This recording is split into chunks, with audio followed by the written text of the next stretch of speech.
we often get the question, what is a typical day like in Israel? And it's interesting because we stay in very nice hotels, and you get up early in the morning and would have breakfast there. It's part of the package to have breakfast at the hotel, and then usually the guide would tell us when we need to be at the bus and what we need to take for the day. Then after that, we're gone for the day, going to different sites. One of the neat things about this is while we go, when we start out, usually the last time I went, we would select different people to read passages of Scripture as sort of a devotional as we travel to the different locations at the beginning of the day.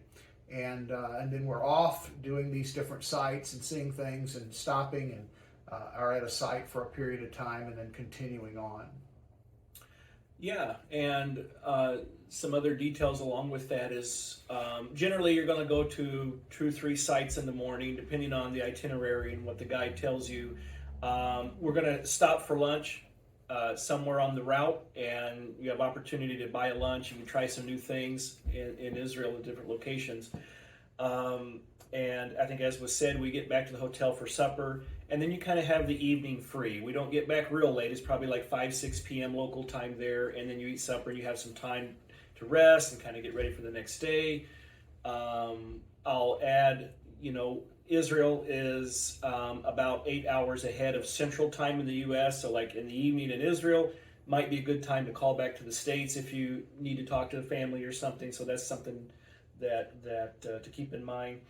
And while on the trip, another neat thing that enhances the experience is you're given a device as part of the tour, and where you get to wear earbuds, and you always are hearing the guide speak, even from a distance. It's a radio transmitter, so you can always hear what's going on. You can hear instruction of when we're going to the bus, what are we seeing, what's the significance of what we're seeing. So you don't have to be worried about, well, am I close enough to hear and all this. It's right in your ear through that device.